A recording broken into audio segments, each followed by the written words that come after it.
Hello everyone, I am Mr. Night Truth. I know many of you enjoy listening to these videos as you fall asleep.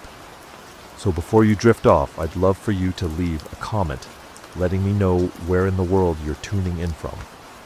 And if you're enjoying the story, don't forget to like and subscribe.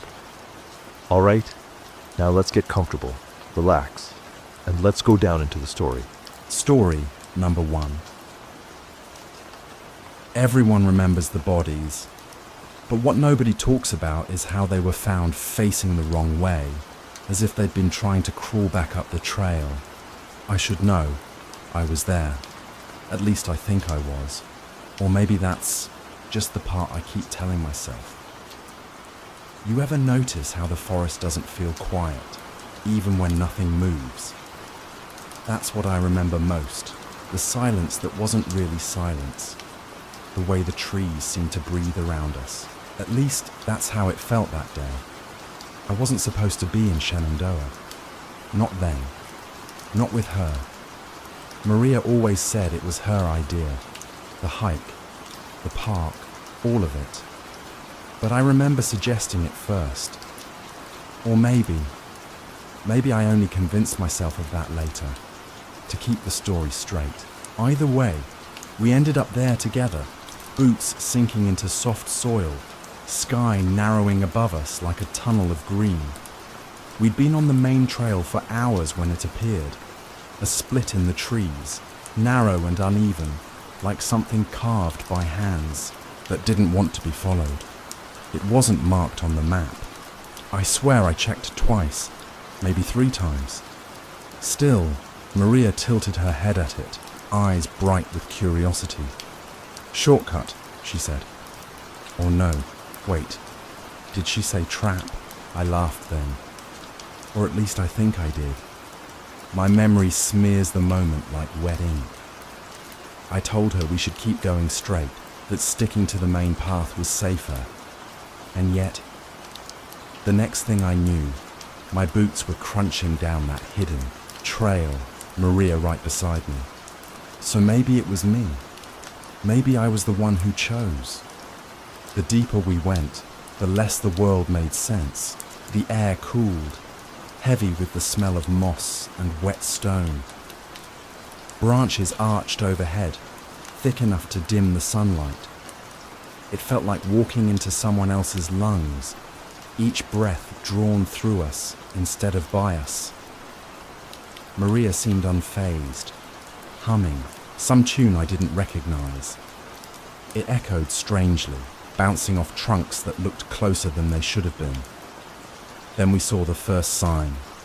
Rocks stacked carefully in a column. Not natural, not random. The kind of thing someone does to be noticed. 5 stones, balanced neatly, pointing toward nothing. Maria grinned, said hikers leave cairns all the time, but I swear there weren't any other hikers. Not one. The whole trail felt deserted, yet somehow watched. A little farther down, I spotted boot prints pressed deep into the mud. Relief shot through me at first. Proof someone else had been here. But the prints stopped suddenly, like the person just vanished. No turn, no break in the dirt, just a clean end. Maria crouched over them, tilting her head. Maybe they turned back, she offered. I wanted to agree. I really did. But when I looked closer, the last print wasn't shaped right. Toes pointed forward, but the heel dug too deep, too sharp, like someone had been dragged. I opened my mouth to say it, then closed it. Why make her nervous? She already thought I worried too much, so I told her it was fine. Just the mud playing tricks. That's when the whisper came. I can still hear it if I think too hard. Not words exactly, more like breath given shape, a rush of sound weaving between the trees, faint but deliberate. I froze, ears straining. Maria noticed and laughed softly. "Wind," she said, but her voice shook. She didn't believe it any more than I did. I told her it was the wind. tried to make it sound casual. My voice cracked on the last word. She stared at me, then glanced over her shoulder. Nothing moved, yet the forest felt full, like something hidden had just stepped aside, waiting. We walked faster after that. I don't remember deciding to, but our pace quickened, crunching twigs, snapping underfoot. Maria stopped humming. Every sound seemed louder. The rasp of our breath, the brush of leaves on the fabric, the thump of my heartbeat pressing into my ears. At one point, Maria grabbed my arm. "Look," she whispered. Another rock pile. This one taller, 7 stones, arranged like a crooked tower. But perched on the very top was something else.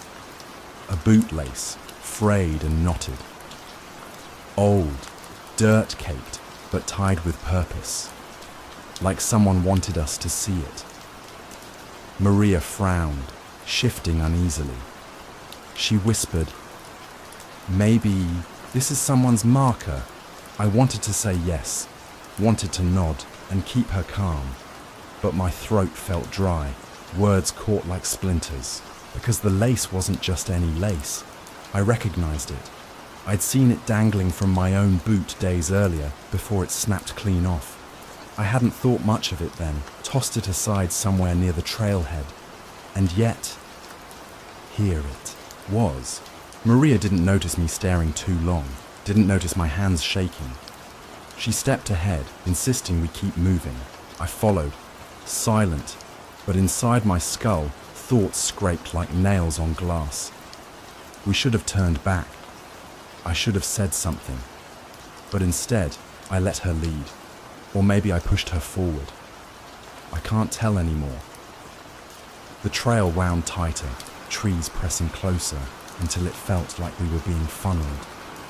Maria muttered something under her breath, too low for me to catch. I asked her to repeat it. She didn't. The whispers came again, louder this time. Not wind, not imagination. Low and steady, threading from tree to tree. Maria's eyes darted nervously. I said nothing. I couldn't admit it wasn't in my head. Because if it wasn't, then someone else was there. When we reached a clearing, the world fell too quiet. No birds, no insects, no movement, just stillness, heavy and wrong. Maria set her pack down, stretching her legs. I stayed standing, scanning the trees. I swore I saw something shift between them. A shadow, taller than any branch, still as stone until it wasn't. I blinked, and it was gone. Maria asked if I was okay. I nodded. I lied. She smiled faintly, the kind of smile meant to comfort, though her hands trembled as she laced her boots tighter. We should have gone back then. That's the last moment I can say for sure we could have, but we didn't. Whether it was her choice, or mine, or something else guiding us, I don't know. The trail behind us seemed to blur, swallowed by the woods. Ahead, it stretched darker, deeper, waiting, and that's where I'll leave it for now. Because what happened when the sun began to sink, that belongs to another chapter. Darkness in the forest doesn't fall like a curtain. It seeps in, like ink spreading across water. That's how it felt when the sun sank behind the trees. Not a shift, but a drowning. We'd pushed farther than we should have, farther than I wanted to. Or maybe it was Maria who wanted to keep going. She always denied that later.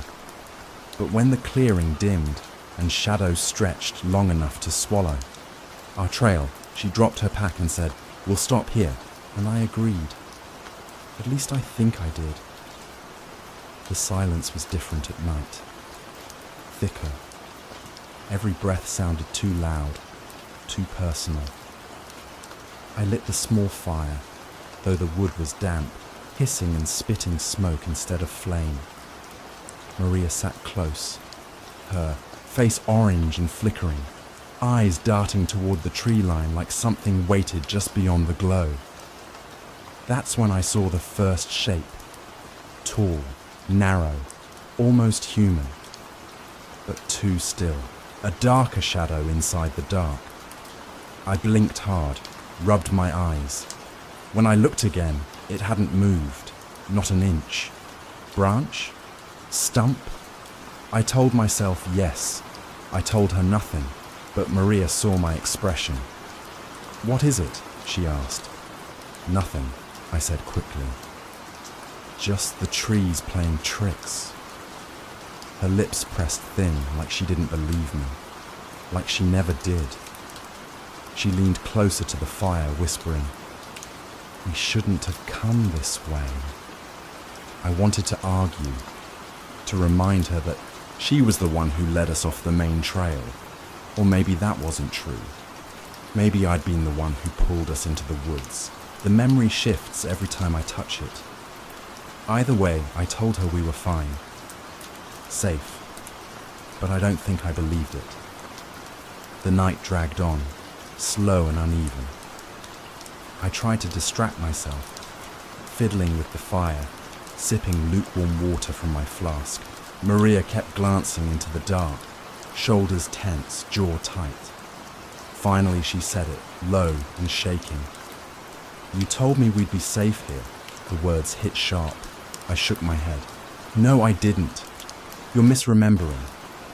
Her eyes snapped to mine, wide, accusing. "You did. Back at the split. You promised." "I never said that," I insisted.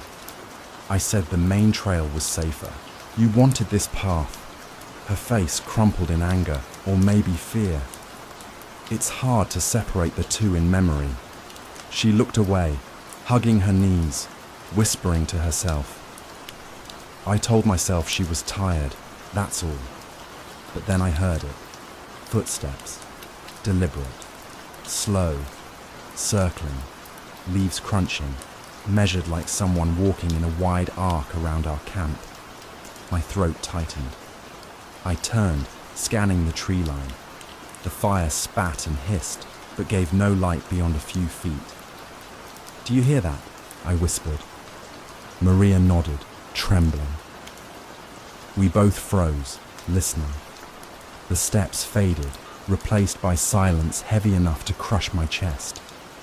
Then, closer this time, behind us. Crunch. Pause. Crunch. I grabbed a rock, my knuckles white. I shouted into the dark. "Who's there?"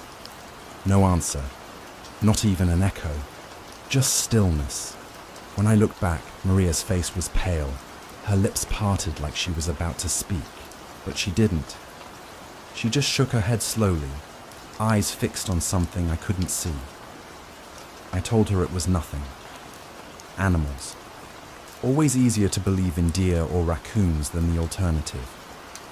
She didn't argue, but she didn't believe me either. Later, when the fire shrank to embers, I dozed off.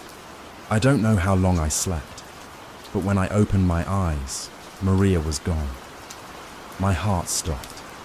The clearing was empty, shadows flickering where she'd been. I scrambled up, whispering her name. Then I heard it. Her voice, soft, low, almost tender, whispering to someone in the dark. I crept forward, feet silent in the dirt. My stomach twisted as I saw her, standing at the edge of the trees, back to me, her head bowed, lips moving. Another voice seemed to answer, faint and breathy like words spoken underwater. I froze, unable to breathe. "Maria?" I whispered. She jerked, spinning toward me, her eyes wide, her face pale. "I was praying," she said quickly. Too quickly. "That's all. Just praying." I wanted to believe her. I tried, but her hands shook, and her voice cracked. And behind her, between the trees, I swear I saw it. A figure, tall, thin, motionless, watching. I blinked, and it was gone. Maria rushed back to the fire, sitting down hard, refusing to meet my eyes. I sat beside her, pretending not to notice, pretending it was fine, but my chest felt tight, my skin crawled, and every flicker of shadow looked like it might move if I turned away too long. We didn't speak much after that. The fire guttered lower, the night pressing closer. Once, Maria reached for my hand, and I let her. Her grip was cold, desperate. I told her again we were safe. I don't know why. Maybe to convince her, maybe to convince myself. But as the silence deepened, as the air grew heavier, I couldn't shake the thought. What if we weren't alone? And worse, what if she knew it before I did? Because when her head dipped, when her lips moved again in the dark, I realized something terrible. She wasn't praying, she was answering.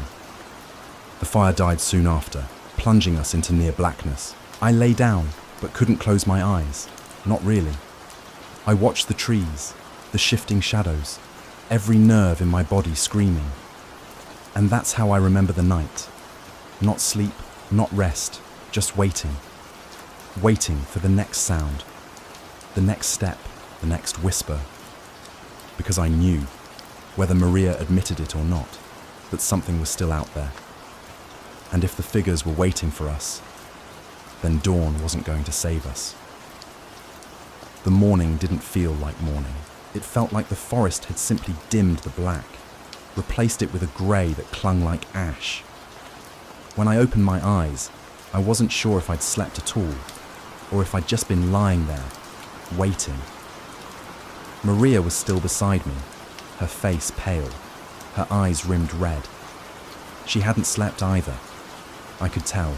She looked at me, lips pressed thin, and for the first time I thought she might say, "Let's go back." But she didn't. She just stood, adjusted her pack, and whispered, "We need to move." I nodded. Or maybe I didn't. Maybe I told her we should stay, that moving deeper would be safer. I can't remember anymore. What I do know is that we walked, away from the clearing, into the trees, where the light barely followed. The trail felt different in daylight, wrong, almost staged. Rock piles we hadn't seen before lined the path, taller than before, each one topped with scraps of fabric, laces, bits of broken gear. Maria avoided looking at them. I couldn't stop staring. "Someone's been here," I said. "No," she whispered sharply. "Don't say that." But I had to, because each pile felt personal, deliberate. Like a breadcrumb trail left not to guide us out, but to pull us deeper. At one point I swore I saw one of the figures. Again, a tall, still shadow between the trunks. But when I blinked, it dissolved, like smoke. Maria didn't see it, or maybe she did, and just refused to admit it. She walked faster, and I followed. It happened near the ridge we'd been climbing, breath ragged when Maria suddenly stopped. She turned, eyes blazing with something I'd never seen in her before, fear sharpened into anger. "You promised me," she hissed. "You said we'd be safe here. Why would you lie?" Her words hit like a blade. I opened my mouth, stammered. "I never said that. You're remembering wrong." But she shook her head, tears forming. "Stop it. Stop twisting everything. I heard you. I know what you said. I swear I never promised safety, or maybe I did." The memory phrase every time I reach for it, unspooling into contradictions. I told her we had to keep moving, that arguing here was dangerous. She wouldn't let it go. She grabbed my arm, nails digging in. That's when I snapped, or slipped, or maybe just lost something I didn't realize I was holding. I remember the weight of a rock in my hand, heavy, cold, solid in a way the world around me wasn't. But I also remember seeing it on the ground beside her body later, blood smeared across its edge. So which is it? Did I pick it up? Or did I find it? I don't know. I can't know. What I do know is that Maria fell. Her body crumpled against the trail, face turned the wrong way, twisted like she'd been crawling back, trying to climb uphill. Her eyes were open, wide and glassy, staring past me, and the silence after, it was worse than any whisper. I told myself it was an accident. She tripped. She slipped. She fell. But the blood on my hands says otherwise. I dragged her. Or maybe I ran. My memories split, jagged and uneven. One moment I'm pulling her through the dirt, her arms limp. The next, I'm sprinting alone, branches slashing at my face. Both can't be true, but both are what I remember. The figures followed. I swear they did. Shadows in the trees, always just behind me. Not moving, but closing in. I collapsed near another clearing, gasping, heart hammering. When I looked back, I expected her body. But it wasn't there. Gone. Just the dirt, the rocks, and the stillness. That's when I understood. There's a rule here. One they don't write on maps. One no ranger tells you when you enter Shenandoah. The rule is simple. Once you take the wrong trail, you don't get to leave the same person. You were. Maria broke the rule, or maybe I did. Maybe that's the truth neither of us wanted to face. Because if she's gone, then what does that make me? A survivor? A killer? Or just another figure in the trees, waiting for the next hiker to wander too far? I keep telling myself I didn't kill her. That the forest swallowed her the way it swallows everything. But then I remember the weight of that rock in my hand, and I wonder if the forest didn't take her at all. Maybe it just made me do it. That's why I'm telling you this. Not because I want forgiveness. You won't give me that. Not because I want truth. You won't find it here. But because if you ever see that unmarked trail, if you ever feel the forest breathing around you, if you ever notice the silence isn't really silence, don't follow it. Don't do what we did. Don't break the rule they never wrote down. Because once you do, you'll never know if the thing chasing you is the forest or yourself. Story number 01. You know what the funny thing is? I followed every single one of their rules, except the one they never told me about. That's why someone had to die. You ever notice how the quietest places are the ones that make the loudest noise inside your head? That's what the grocery store does to me. The hum of the refrigerators, the flicker of the fluorescent bulbs, even the way my footsteps echo on the linoleum. It all gets louder the longer you stand there. And when you're alone, working the night shift, you start hearing other things too. I didn't take the job because I wanted it. I took it because nobody else would. Graveyard shifts, cleaning up half-rotten produce, restocking shelves while everyone else is asleep. It's the kind of gig people quit after a week. But I stayed. I guess I had my reasons. Or maybe I didn't have anywhere else to go. On my first night, Mr. Lawson, the manager, handed me the keys, gave me a bored look, and muttered something like, "Don't screw it up." He wasn't much of a talker. A short man, always smelled, faintly of smoke, with a twitch in his left eye, like he hadn't slept in years. He didn't bother with a tour or safety instructions. He just pointed me to the break room. That's where I saw the sheet of rules. It was taped crookedly to the inside of the staff room door, a single piece of yellowing paper with words scratched in black marker. The handwriting was jagged, almost frantic, like whoever wrote it didn't want to linger. I remember reading the first line and thinking it was a joke. Rule number 1, never look at them too long. Them. No explanation, no context, just them. I chuckled under my breath. Some dumb initiation prank, I thought. Lawson never mentioned it, just shoved a box of cereal into my arms and sent me into the aisles.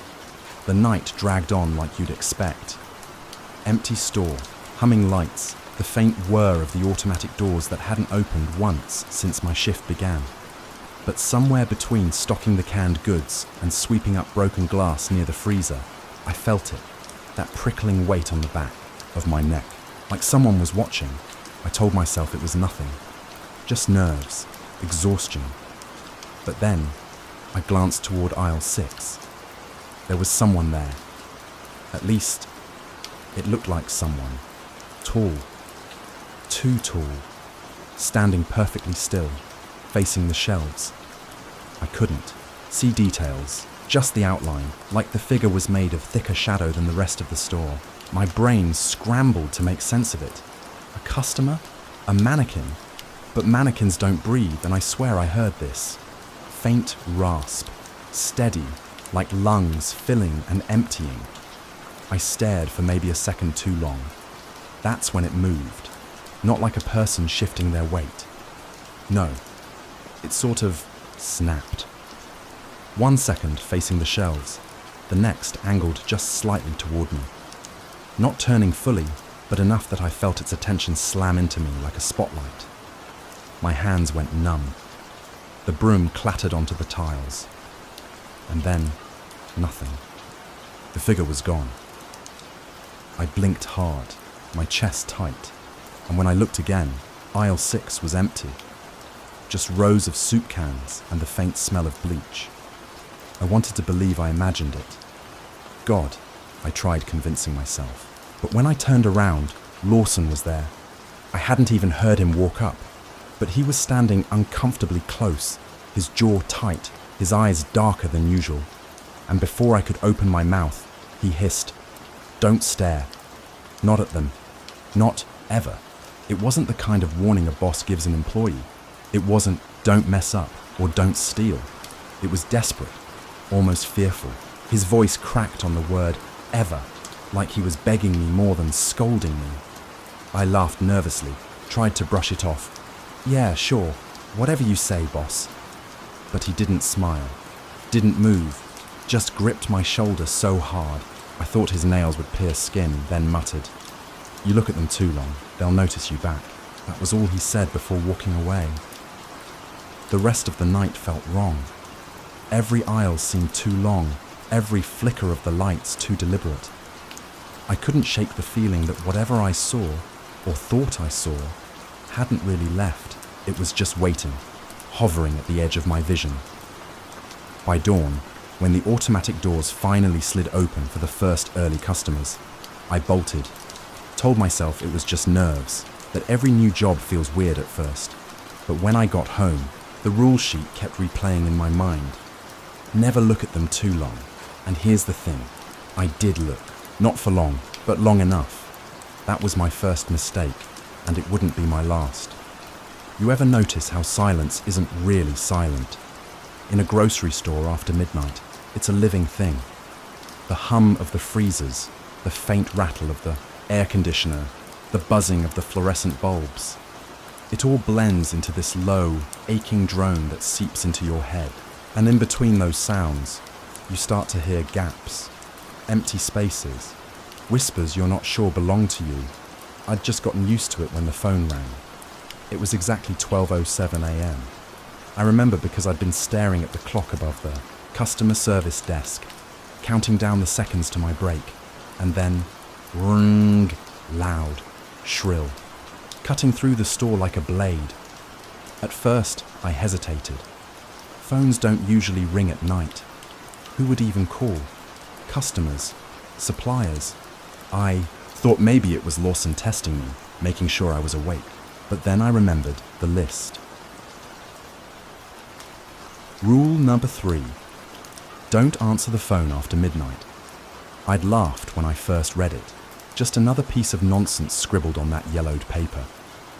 But now the sound was drilling into my head, echoing against the aisles. The phone kept ringing, and ringing, and ringing. It's funny. You don't realize how much pressure a sound can put on your body until you can't escape it. I swear my teeth ached, my bones vibrated. By the 10th ring, I broke, picked it up. At first there was nothing, just static, faint and shifting, like someone breathing through snow. I almost hung up, but then soft broken words pushed through the line. "Hello." It was a woman's voice, weak, trembling.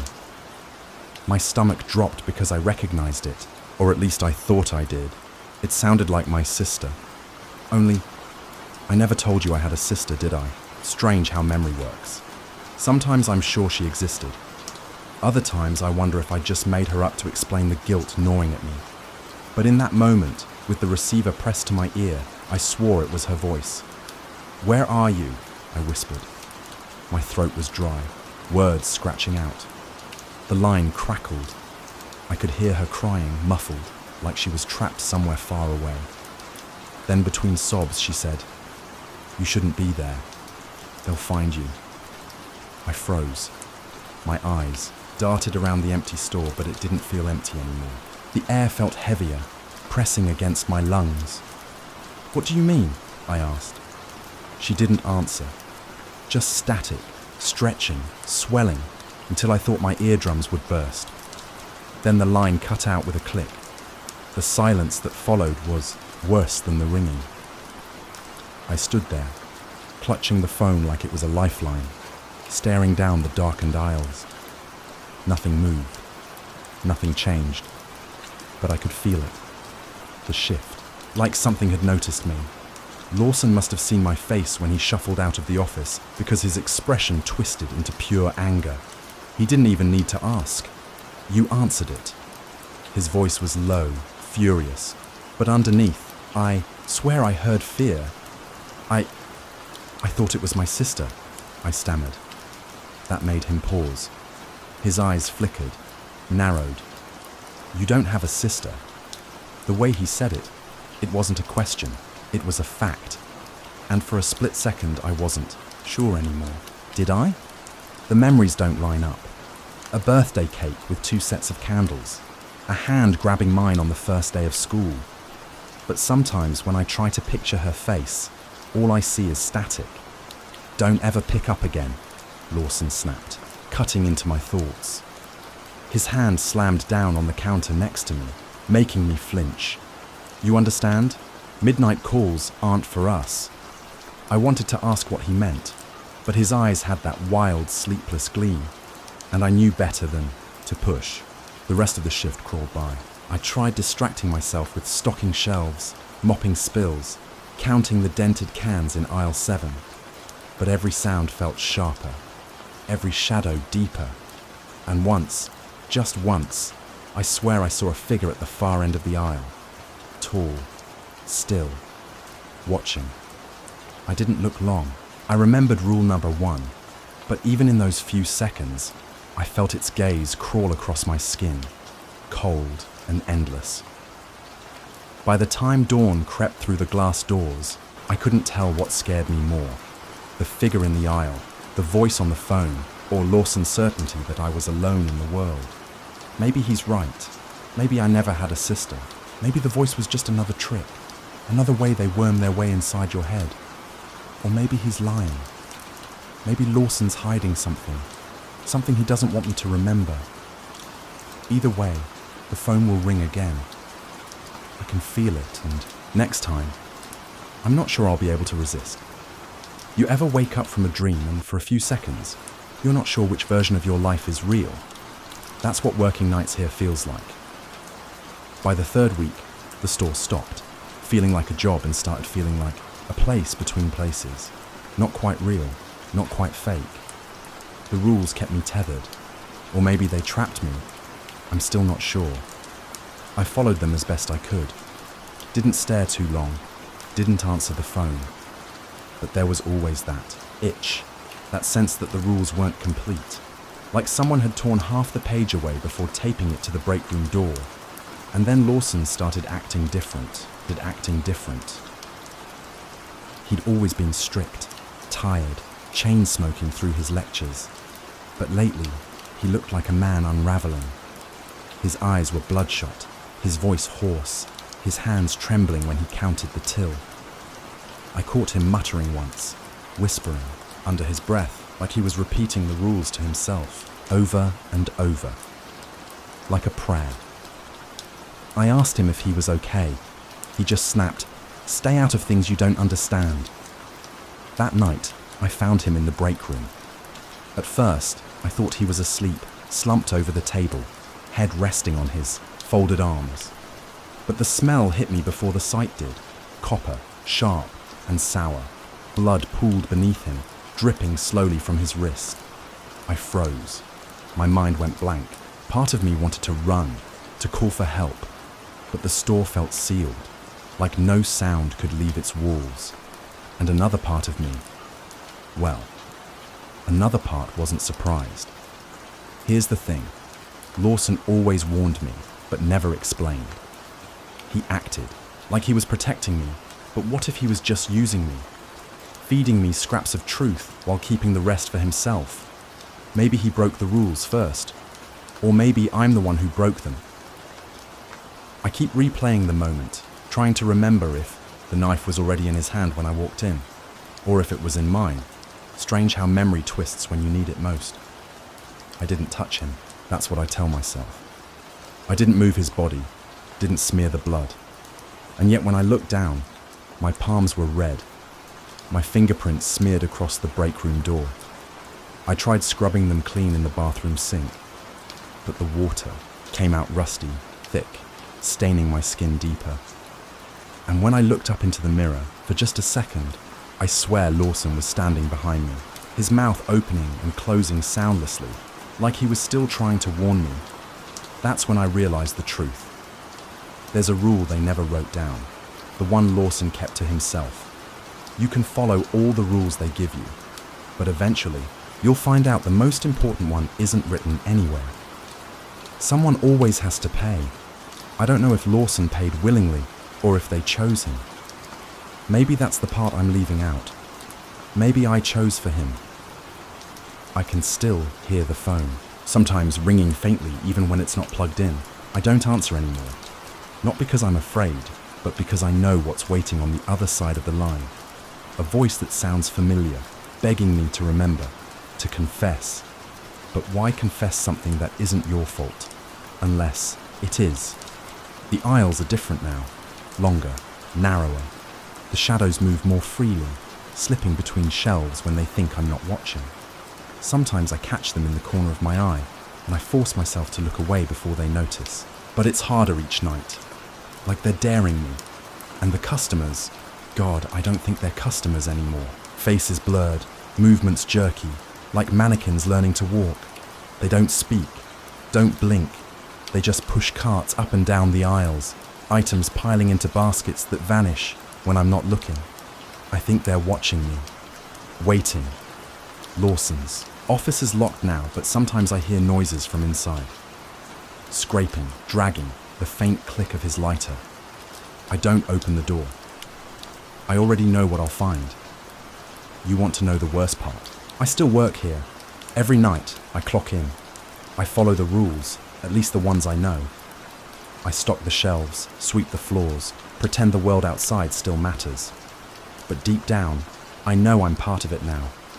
The rules aren't warnings. They're invitations.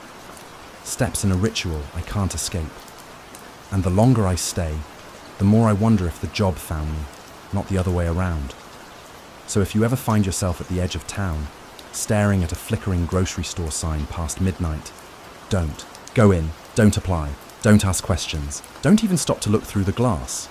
Because once you see them, they see you. And once you start following the rules, you can never leave story number 02. I never broke the rules. Not really. And yet, I'm the only one left alive to tell you this. Or maybe I just want you to believe that. I swear I didn't come here to run away. At least, that's what I keep telling myself. Though if you knew what happened before I drove out here, you'd probably think otherwise. The campground wasn't much to look at. The dirt road leading in was half swallowed by weeds, the cabins leaning slightly, as if exhausted from holding their own weight. Everything about the place felt temporary. Even the silence, especially the silence. I pulled up after midnight, my headlights scattering across the trees like they were hiding something just out of reach. I should have turned around right then, but where would I have gone? Back home? No, that wasn't an option anymore. When I stepped onto the porch of my cabin, I noticed it immediately. A sheet of yellowed paper nailed to the door. At first, I thought it was some leftover notice from the ranger station, maybe about fire safety or bears, but the handwriting was jagged, desperate, like someone had written it in the dark with a shaking hand. The rules. No whistling after dark. Don't look at the water past midnight. I laughed. Not out loud, but the kind of laugh you make in your head when something doesn't line up with reality. whistling, water. What kind of camp rule was that? I told myself it was a joke, some backwoods tradition to spook tourists. And yet, the paper trembled slightly against the wood as if a breeze was moving it, though the air was still. Inside, the cabin smelled of damp wood and mildew. One single bed, a nightstand, a cracked lantern that probably hadn't worked in years, and silence. I kept listening for crickets, owls, anything, but there was nothing. That kind of silence makes you nervous, makes you wonder if you're being quiet enough to match it. I don't know how long I stood there before I heard the knock. Slow, deliberate. Someone, or something, outside the door. My chest tightened. When I opened it, a man stood there in the porch light. He didn't introduce himself at first, just stared at me, eyes squinting like I was a problem he wasn't sure how to solve. His voice finally broke the silence. "You saw the rules?" I nodded, tried to sound casual. "Yeah, I figured it's some kind of campfire legend, right?" His jaw tightened. "They're not for your safety." That phrasing stuck to me like a thorn. Not for my safety. Then, what are they for? I asked. He leaned closer, his breath carrying the smell of smoke and something bitter. "They're for everyone else's." And just like that, he turned and walked down the path, swallowed by the trees before I could ask another question. Locked the door, though I doubted it would help. My head spun with possibilities. Who was everyone else? The other campers? The staff? Or something worse? I wanted to believe he was just trying to scare me. Maybe this whole place ran on fear. Old ghost stories told so people would behave. But then I realized something. I hadn't heard a single other voice since arriving. No chatter, no footsteps, no other cars. The cabins around mine looked dark, abandoned. So who, exactly, were the rules protecting? I lay on the bed, staring at the ceiling, where water stains spread like veins. My mind replayed his words, again and again. "They're not for your safety." Around 1 a.m, I heard it again. That sound. Not knocking this time. Something else. A high, sharp tone drifting through the woods. It took me a second to place it. Someone whistling. It carried in and out of the trees like it was circling the cabins, never close enough to see, but never far enough to ignore. My throat went dry. My eyes kept darting to the list of rules still pinned to the door. Rule 1. No whistling after dark. So who was breaking it? I wanted to look out the window, but something deep inside me resisted. Instead, I pressed my hands against my ears, shutting out the sound until it finally faded. I don't know how long I sat there. Minutes, maybe hours. The silence returned, heavier than before. I thought I'd imagined it. Stress, exhaustion, guilt, all of it mixing together to trick my senses. I wanted to believe that, needed to believe that. But when I finally gathered the courage to open the door, I saw the truth. In the dirt just outside my cabin were footprints. Bare, human, 2, many to count. They circled the porch, back and forth, over and over, like someone, or several someones, had been pacing there for hours, while I sat inside, pretending not to hear them. The wind picked up then, for the first time that night, carrying the faintest scent of the lake. I don't know how I knew it, but I swear those prints were leading me toward the water, and suddenly the second rule made a lot more sense. Don't look at the water past midnight, and yet, I found myself walking down the path anyway, lantern in hand, feet crunching against gravel, because I had to see. I had to know. To be continued. In Chapter 2, Shadows at the Lake.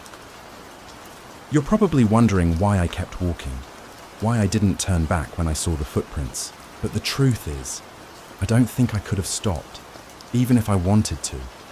My body kept moving, almost like I'd been pulled. And besides, I needed to know who else was out there. Or maybe I just wanted proof that I wasn't alone.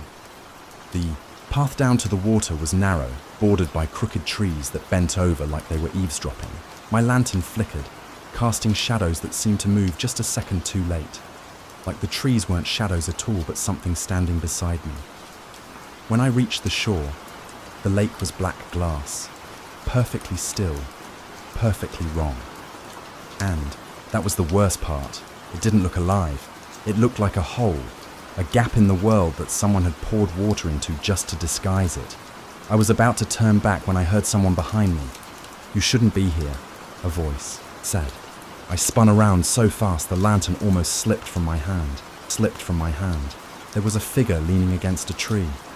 A young woman, maybe a few years older than me, with a backpack slung over one shoulder. She looked exhausted, but her eyes, they were sharp, almost angry. "You're another camper?" I asked, my voice cracking. She didn't answer right away. Instead, she tilted her head toward the lake. "You saw the rules, didn't you?" I nodded. "And you're already breaking them." That stung. I wanted to argue, but she wasn't wrong. Rule 2, don't look at the water past midnight. And here I was staring at it like an idiot. "I just wanted to know," I muttered. "Why? Why those rules? Why the hell this place feels wrong?" Her laugh was short, bitter. "You think they'll tell you the truth? The people who run this place?" She shook her head. "The rules aren't warnings, they're instructions. That's worse." Before I could ask what she meant, she stepped closer. The lantern light fell across her face. She was pale, too pale, like someone who hadn't slept in weeks. "I've been here 3 nights, she whispered.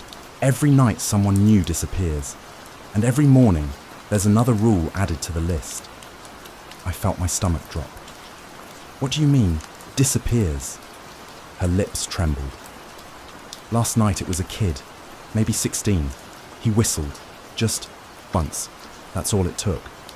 I wanted to ask what happened, but she glanced toward the lake, and I understood I didn't want the answer. Not really. The surface of the water rippled then, though there was no wind. Both of us froze. Something moved beneath, too fast to track, too large to be a fish. My lantern sputtered again, and for a second I thought I saw faces. Dozens of them, pressed against the underside of the water, staring up.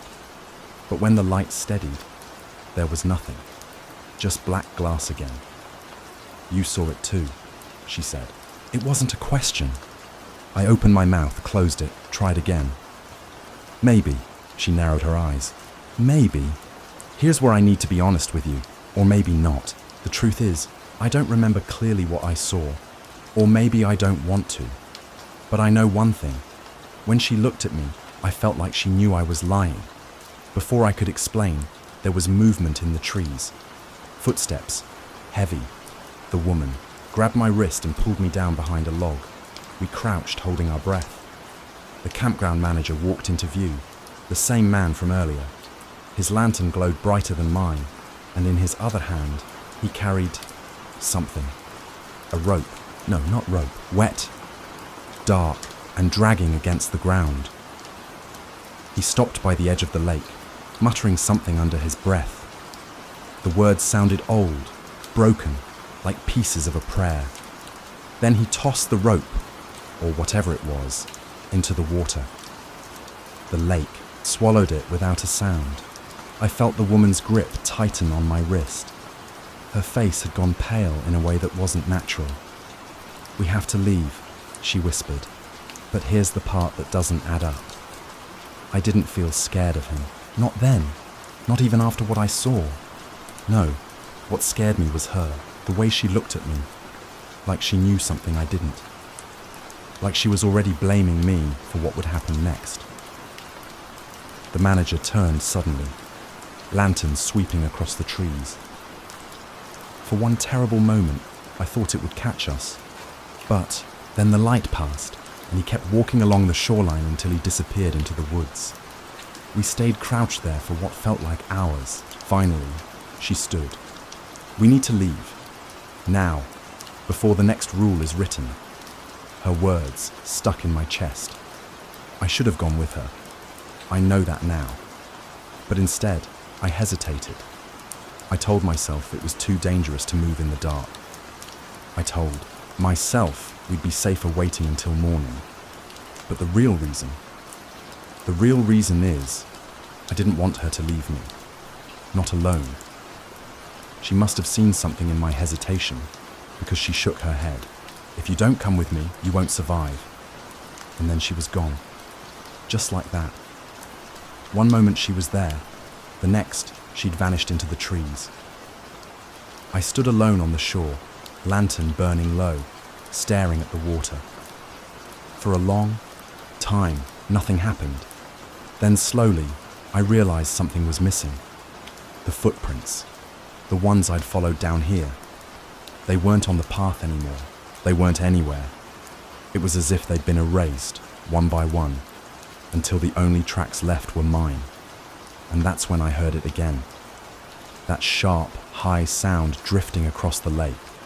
Someone whistling. Only this time, I knew it wasn't coming from the trees. It was coming from beneath the water. To be continued in Chapter 3. The last rule. They say rules exist to keep you safe, but I've realized something. Every rule I followed only made me less safe. And the one I broke, well, maybe that's the reason I'm still alive. Morning. Didn't feel like morning. The sun rose, but the light was dim, washed out, like the day itself didn't want to begin. I'd fallen asleep without meaning to, slumped against the wall of the cabin with my lantern dead at my side. That's when I saw it. The list on the door. The paper looked newer, whiter, as though it had been replaced overnight. But the rules were the same, plus one more at the bottom. Rule number 3. If you're the last one awake, don't go to sleep. I stared at it, heart pounding. My mouth went dry. The words didn't look written. They looked carved, scratched into the paper by something, desperate to make me see them. And that's when it hit me. I had been the last one awake, and I had fallen asleep. The woman's warning echoed in my skull. If you don't come with me, you won't survive. I told myself she was wrong. She had to be wrong. But deep down, I knew what this meant. I had already broken the last rule. I don't remember leaving the cabin. One moment I was staring at the paper. The next I was back at the lake, the water shimmering faintly in the pale morning. Someone was waiting for me. Not the woman, not the manager. Someone else. He was young, too young, maybe 16. His clothes were soaked, dripping. His face was pale, lips blue. And yet he smiled at me like we were old friends. "You heard me, didn't you?" he asked. His voice was strange, thin, watery. "Heard you," I repeated. The whistling. I tried to answer, but the truth tangled on my tongue. Yes, I'd heard it, but I wasn't sure if it was him or something using him like a mask. "You weren't supposed to," he said, almost apologetic. "But that's okay. That's why you're here." The water rippled behind him. Faces pressed against the surface, pale and endless, like an audience waiting for my answer. "What do you want from me?" I whispered. His smile widened. "We want you to stay awake." I wish I could tell you I ran, that I fought, that I resisted. But the truth is, I didn't. The boy, or the thing that wore his shape, sat with me at the edge of the lake. We didn't speak much. He just hummed, low and steady, like a tune half remembered. And as he hummed, the water began to ripple in patterns, spirals spreading outward until the whole lake seemed alive. It was hypnotic. I couldn't look away. Don't know how long I sat there. Hours, maybe. At some point, the manager appeared again, his lantern swaying. He saw me and froze, his face twisting into something like horror. "You!" he hissed. "What did you do?" I opened my mouth to answer, but the boy spoke first. "They broke the last rule. The manager's eyes darted between us, then to the lake, then back at me. "You fool! Do you know what you've unleashed?" I didn't. Maybe I still don't. But I know this. The manager dropped his lantern and ran. Just ran, crashing into the trees like a desperate animal. The boy only laughed. And when he laughed, the water laughed with him. A sound bubbling up from beneath the surface. A chorus of voices. Here's the part where you'll think I'm lying. Maybe I am, but I swear, when I blinked, the boy was gone. And in his place, sitting beside me, was the woman. The same one from last night. Same backpack, same sharp eyes. "You should have come with me," she said softly. I thought you left. I did. But you didn't. And now you can't. Her voice cracked. And for the first time, I realized she wasn't angry. She was afraid. "What happens now?" I asked. She glanced at the water. "Now, you stay awake, as long as you can, because once you sleep..." She didn't finish. She didn't need to. It's been 3 nights since then, maybe 4. I've lost count. I don't close my eyes anymore.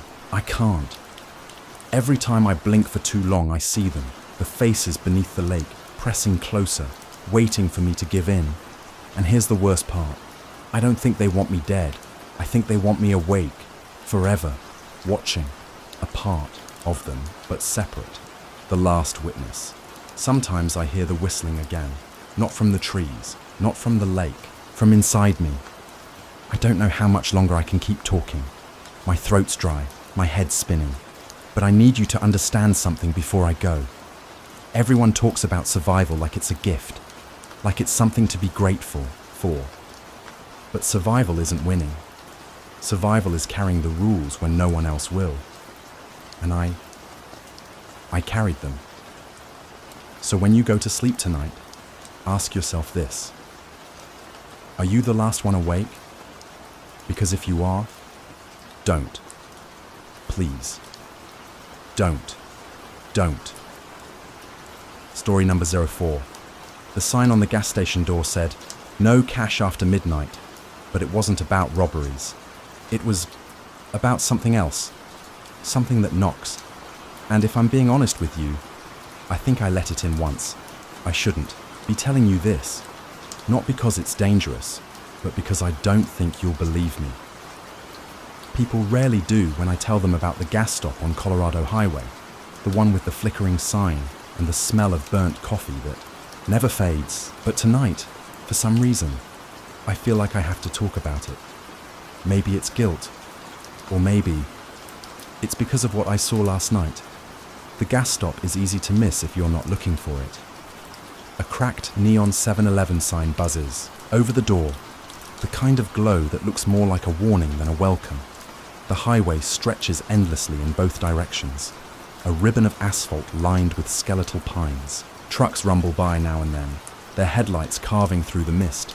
But most nights it's just me, the hum of the refrigerators, and the oppressive silence of nowhere. I work the night shift, 11 p.m. to 7 a.m. Every night I follow the same routine: stock the shelves, mop the floors, refill the coffee station, and pray nothing happens. You'd think working in a place this quiet would be boring, and maybe it was at first. But there are rules here, strange ones. They're written on a yellowed sheet of paper taped to the inside of the stockroom door, and I swear the handwriting changes sometimes. They read, "No mirrors behind the counter. Ever. Do not serve coffee after 3 a.m. Always check pump number 6 twice before clocking out. If you hear knocking at the back door, do not open it. No cash transactions after midnight." I laughed when my manager, Frank, first read them out to me. "Urban legends," he said with a shrug, like he didn't believe them himself, but his face was pale, and I noticed he kept glancing at the clock while he talked. At first, I didn't take them seriously. I thought maybe they were precautions to deter crime, or some weird inside joke. But over the months, little things started happening, the kind of things that make you second-guess yourself. Like the time I heard whispering near the Slurpee machine when the store was empty, Or when Pumpsure 6 rang up a transaction even though no car was there. Or that one night when I thought I saw movement in the reflection of the freezer doors, only to turn around and see nothing. Still, I convinced myself it was exhaustion. That's what working overnight does to you. It messes with your head. But last night, it was just after 2:30 a.m. and the store was empty, as usual. The mist outside was so thick that even the glow from the pumps couldn't cut through it. I was leaning on the counter, scrolling through my phone, when the bell over the door jingled. I didn't hear a car pull up. The man who walked in was wrong. That's the only way I can describe it. His clothes were damp, like he'd been standing in the rain, but the sky was clear. He moved stiffly, like every step hurt, and his face was pale, his lips cracked. I tried to smile at him, tried to sound normal. "Evening," I said. He didn't respond. He walked straight to the coolers, opened one, and grabbed a bottle of water. His hands shook as he brought it to the counter. I scanned it and told him the total. He didn't take out a card or his phone.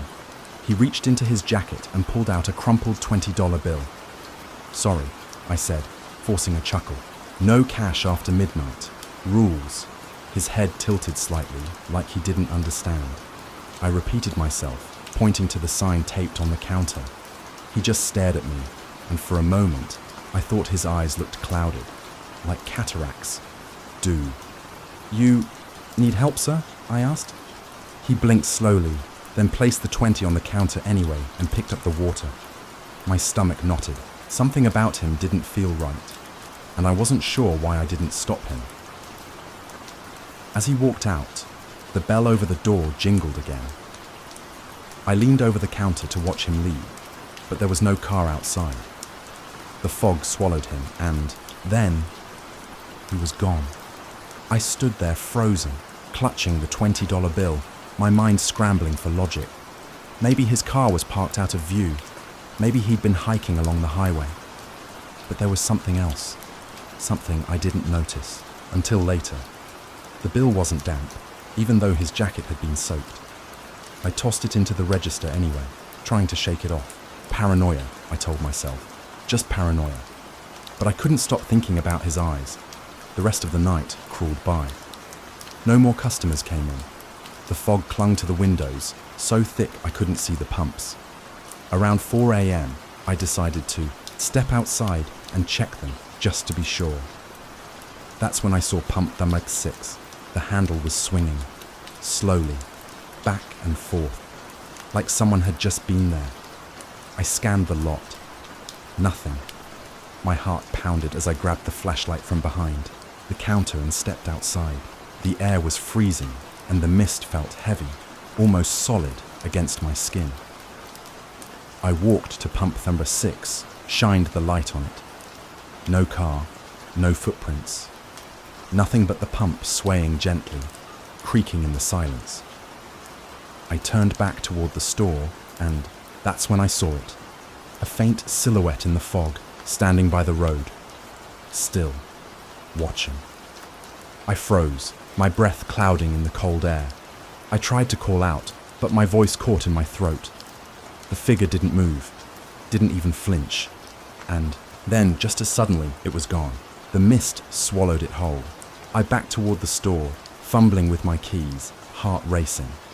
I locked the door behind me, double-checking the bolt. The rest of the shift is a blur. I don't even remember clocking out.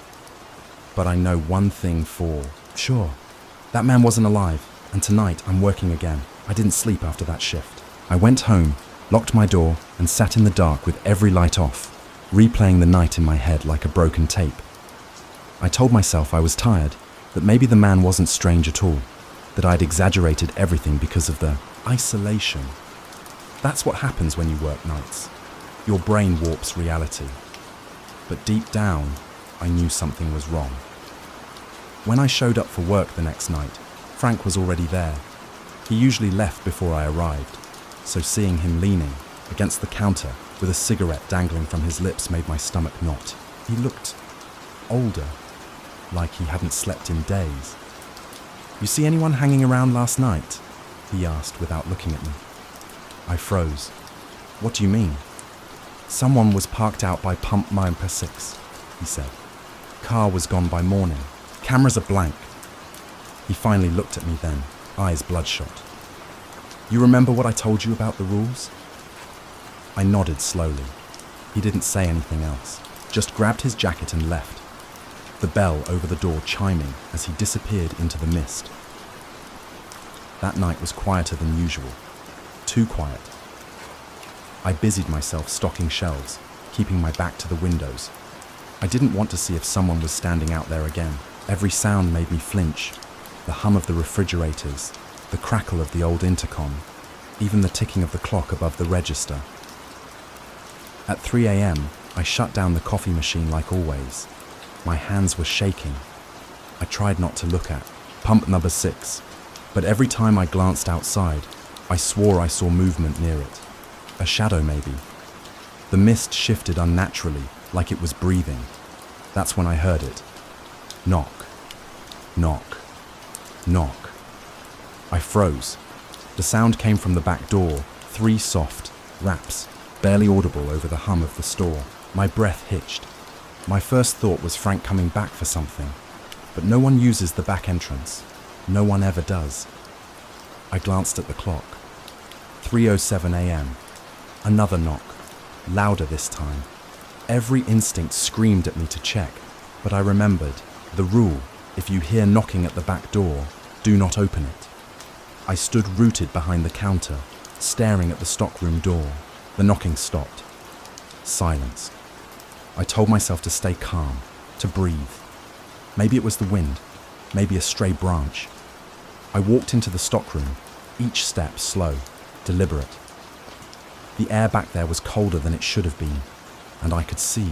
My breath in the dim light, I crept toward the back door, flashlight in hand. The knocking didn't start again, but I could feel something on the other side. I flicked the flashlight on and shined it through the small glass window in the door. Nothing. Just mist curling under the security light outside. I backed, away, heart pounding. I shouldn't be this scared, I thought. I shouldn't let this get to me. I turned around to head back to the counter and nearly screamed. Someone was standing in the doorway of the stockroom. A young woman, pale, dripping wet, hair clinging to her face. Her clothes were torn, muddy.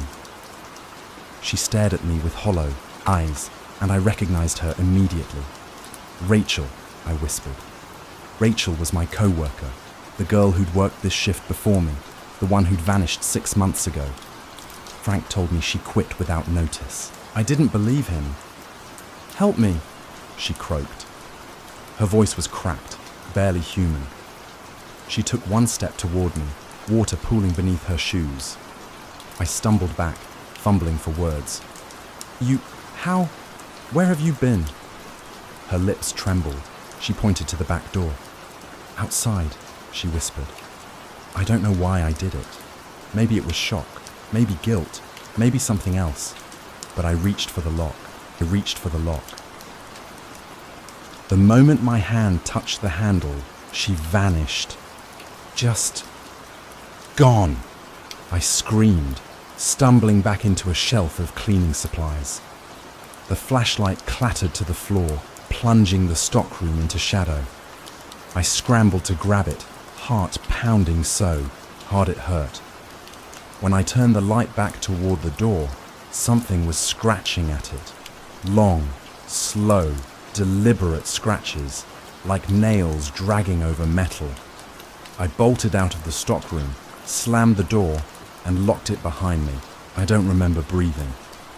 I don't even remember sitting down at the counter.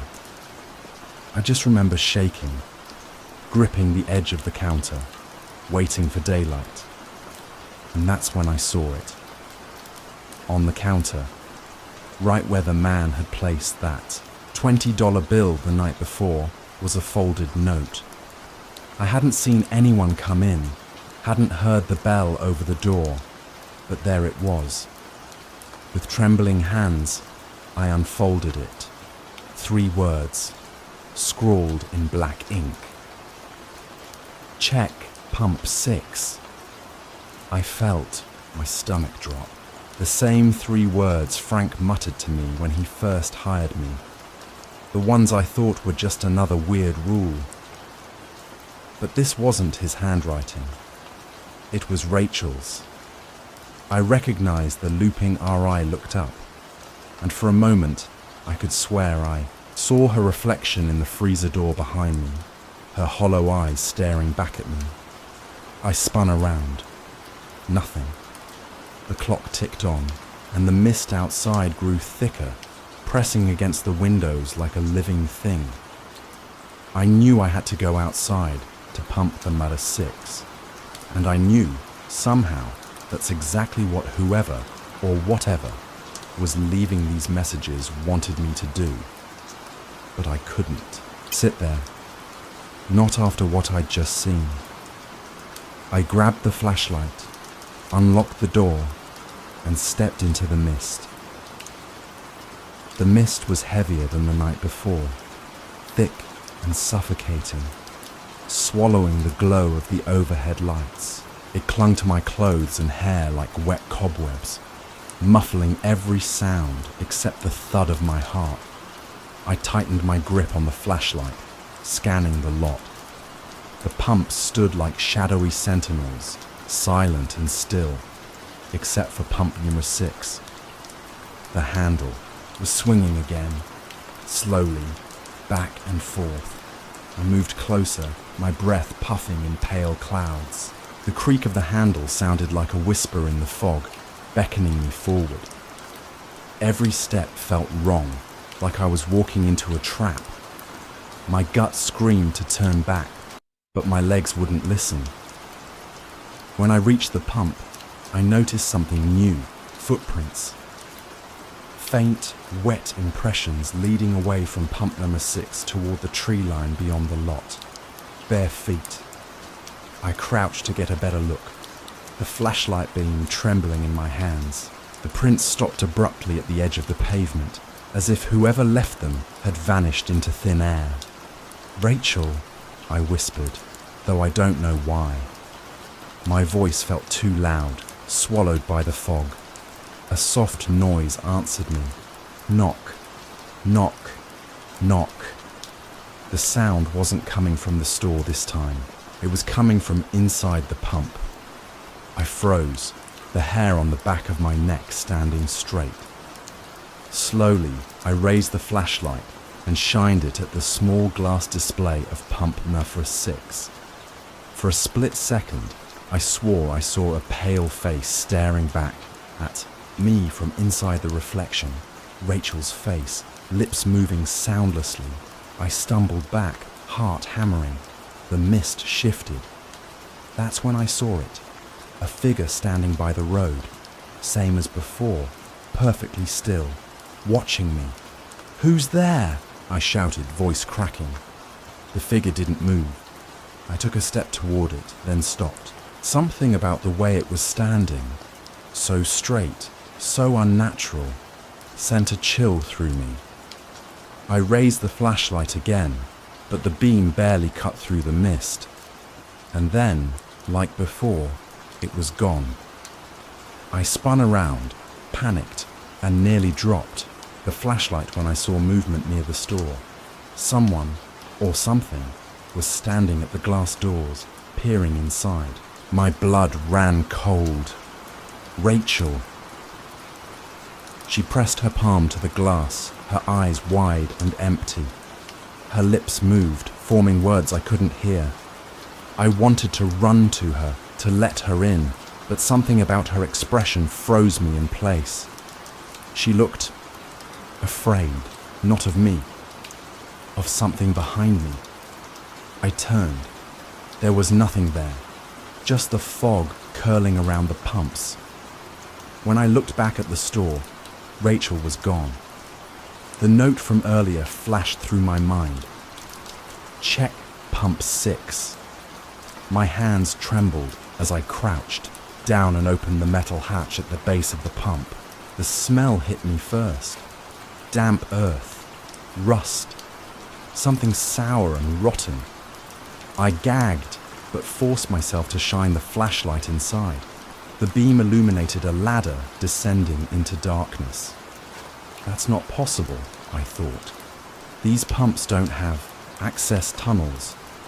But there it was, a narrow shaft lined with slick metal, vanishing into black. Rachel? My voice was barely a whisper. A soft sob drifted up from below. Against every instinct, I put one foot on the ladder, then another, climbing, down. The metal rungs were slippery, and the air grew colder with each step. I reached the bottom after what felt like forever, my shoes splashing into shallow water. The tunnel stretched ahead of me, narrow and dim, lined with pipes that groaned and hissed. The sobbing grew louder. I followed the sound, my flashlight flickering. Shadows danced on the wet walls, and every step echoed like a gunshot. Finally, I saw her. Rachel sat at the end of the tunnel, knees pulled to her chest, hair hanging in her face. Her clothes were soaked and torn, and she was whispering something over and over. Rachel? My voice cracked. She lifted her head slowly. Her eyes glistened in the flashlight beam. You shouldn't be here, she whispered. I took a cautious step forward. I came to help you. Her lips trembled. You're not supposed to see this. What do you mean? I asked, voice shaking. She looked past me and her face twisted with terror. I spun around. The tunnel was empty. But the air had changed, heavier, colder. A low humming sound vibrated through the walls, almost like chanting.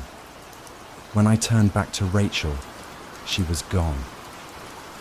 Panic surged through me. I scrambled forward, shining the flashlight wildly, calling her name.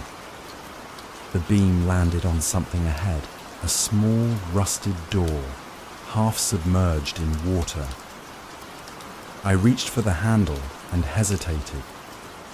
The humming grew louder, pulsing through the tunnel. Against every instinct, I pulled the door open. The flashlight flickered, and for a moment, I couldn't process what I was seeing. Bodies rose of them, floating in the dark water, their faces pale and bloated, eyes wide open, men, women, even children. And among them, Rachel. Another Rachel. Her lifeless eyes stared up at me, her mouth frozen in a silent scream. I stumbled back, dropping the flashlight. The beam spun wildly, casting warped shadows across the tunnel. Footsteps echoed behind me. I turned, heart pounding, but saw nothing. The humming grew louder, becoming a deafening roar. The water rippled and a cold hand grabbed my ankle.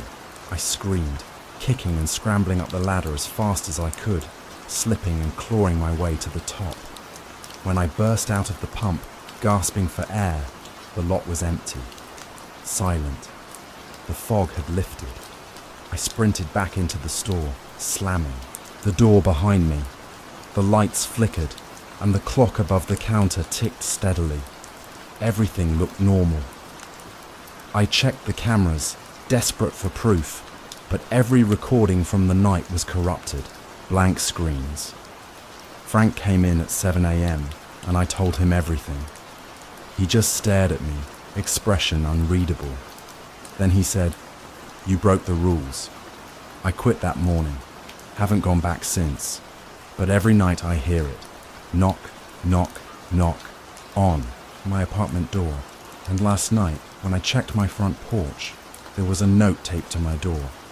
Check pump 6. Story number 5.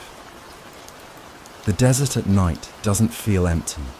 It feels alive. That's the first lesson Ryan learned when he stepped out of the cruiser and let the warm Nevada air swallow him whole. No city hum, no music bleeding from bars, no slot, machines rattling in the background, just the wide open silence of the desert. broken only by the faint hiss of wind shifting sand across blacktop. Ryan was 28, only 2 weeks into wearing a badge and already carrying the weight of too many mistakes. Vegas had been his hometown, but the Strip wasn't where his story lived.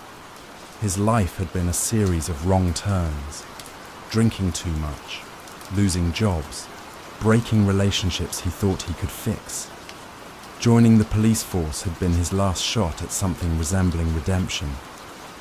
But standing there, under a canopy of stars far brighter than any neon light, he wondered if redemption had led him somewhere worse. First nights are always the hardest. The voice came from behind him, gravelly, certain, carrying the confidence of someone who had survived more desert nights than he could count. Officer Delgado leaned against the cruiser, arms crossed, his uniform worn at the edges but spotless. Delgado wasn't just a cop. He was a fixture. Rumor was he'd been patrolling this stretch of desert since before Ryan was out of high school. "You'll get used to the quiet," Delgado added, though his tone didn't sound like a promise. Ryan smirked faintly. "Quiet doesn't scare me." Delgado's eyes shifted to him, sharp, appraising. "It should." The older officer handed him a folded slip of paper, edges worn soft from years of being passed between rookies. Ryan unfolded it under the dome light of the cruiser. 4 short sentences, typed, laminated. "Never stop for stranded cars after midnight. Never chase anyone into the canyons. Never run your siren past mile marker 63. If you see her, look away." Ryan raised an eyebrow. What the hell is this? Some kind of rookie hazing? Delgado didn't smile. He didn't even blink. "Rules. You follow them. You stay breathing." Ryan chuckled nervously, waiting for the punchline that never came. The desert wind answered instead, carrying grains of sand that pinged softly against the cruiser's hood. "You're serious," Ryan muttered. "As a heart attack," Delgado said. He climbed into the driver's seat, motioning for Ryan to join him. "You don't have to believe me. Just don't break them." The first 2 hours of patrol were uneventful. They cruised along Highway 95, the lights of Vegas fading to nothing more than a glow on the horizon. Out here, there were no casinos, no tourists, no traffic. Just sand, rock, and an occasional shadow of movement where the desert came alive, with nocturnal creatures. Ryan tapped the paper against his thigh, unable to let it go. "So you're telling me you won't stop for someone stranded? Even if it's a family?" Delgado's jaw flexed. He kept his eyes on the road. "Not after midnight." "That's insane," Ryan said. "What if it's life or death?" "Then it's death," Delgado replied flatly. "Ours, not theirs." The rookie fell silent, unsettled by the absolute certainty in Delgado's tone. Around 12:30 a.m., Ryan spotted something that made his pulse quicken. Headlights. They glimmered faintly, in the distance far off the road, bobbing across the sand where no car had business being. It looked like someone had driven off the highway and gotten stuck in the middle of nowhere.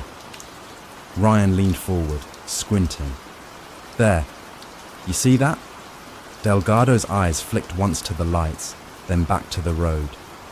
He didn't slow down. "Yeah," he said. "Keep looking forward." Ryan frowned. "We should check it out." "No. What if it's someone stranded? Could be drunk tourists or..." "Rule 1, Delgado cut in, voice firm. "You want to last out here? You don't." "Stop!"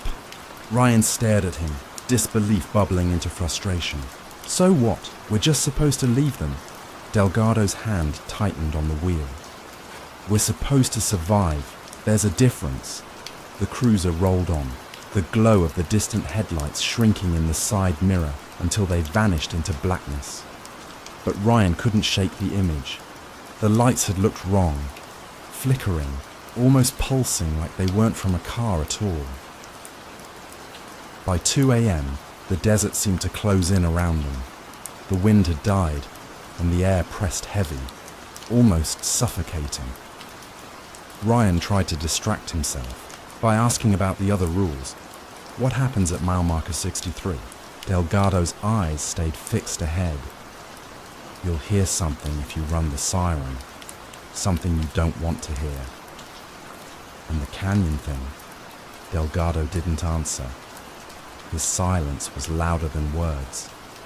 Finally, Ryan asked the question that had gnawed at him since reading the list. And who's her? Delgado's knuckles whitened on the steering wheel. His voice dropped to a near whisper. Pray you never find out. When they pulled over near a rest stop, Ryan stepped out of the cruiser, needing fresh air. He stared out at the endless desert, moonlight painting the sand in cold silver. It was beautiful, but unnerving, like a stage waiting for something terrible to happen. And then he saw it, faint, almost imperceptible at first. But there, headlights again, bobbing across the dunes, not far from where they'd seen them earlier. Ryan's heart thudded. He opened his mouth to call Delgado, but the words stuck, because the lights weren't moving like a car's. They were shifting, weaving, almost dancing across the sand as if someone were carrying them by hand. He blinked, and just like that, they were gone. The silence pressed harder. Ryan slid back into the cruiser, unsettled. Delgado didn't ask what he'd seen. He didn't have to. The way Ryan gripped the door handle, knuckles pale, said enough.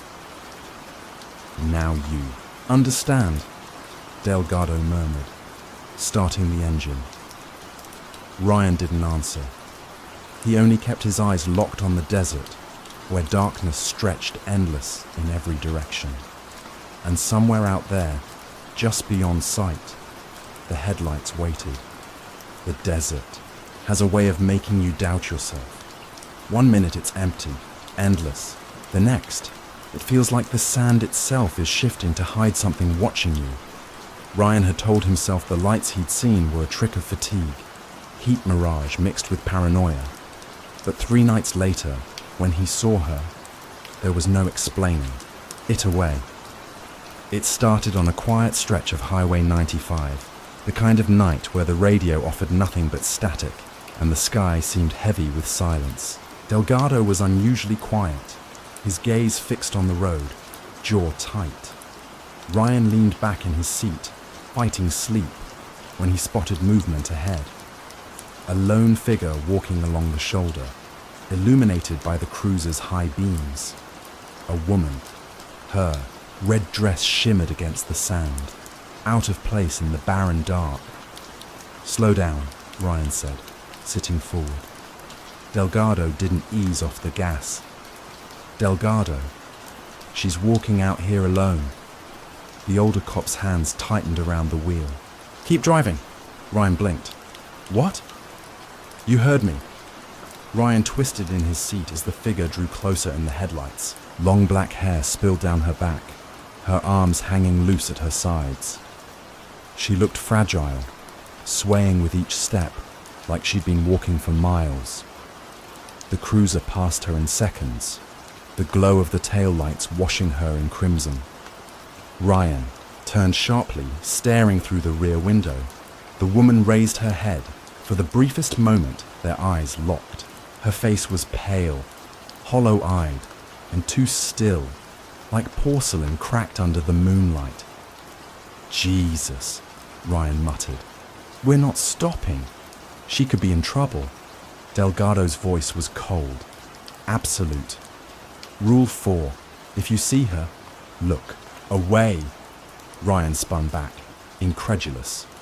That was her, the one on the list.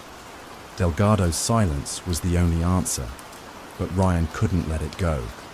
Hours later, as they patrolled back toward town, he spotted her again. Same stretch of road, same red dress. This time, Delgado wasn't driving. Ryan was behind the wheel, and against every warning, every instinct, he slowed the cruiser. "Don't!" Delgado said sharply. Ryan pulled over anyway. She's a person, not a ghost story. The woman stood perfectly still as the headlights washed over her. The wind tugged her dress lightly, but otherwise she didn't move. Her eyes fixed on Ryan, wide and unblinking. He stepped out. "Ma'am, are you okay?" She tilted her head, her lips parted slowly, as though she had forgotten how to speak. "I need help," she whispered. Ryan's pulse quickened. He motioned toward the cruiser. "Come on, we'll get you out of here." Behind him, Delgado slammed his door open, voice sharp. "Ryan, get back in the car." But Ryan ignored him. The woman's bare feet pressed into the sand as she moved toward the cruiser. When she slid into the back seat, she left a faint trace of dust and something else, an iron-like smell Ryan couldn't place. Delgado cursed, under his breath, climbing back in. "You don't know what you've done." The drive was quiet at first. Ryan kept glancing at the rear-view mirror, watching her. She stared out the window, hands folded neatly in her lap. Then, softly, she said, "You're new." Ryan frowned. "What?" Her eyes flicked to meet his in the mirror. "You're new out here. You don't know the rules yet." A chill ran through him. "How do you know about that?" The corner of her lips curved in something that wasn't quite a smile. "They all told you. They always do. But they never. Explain why."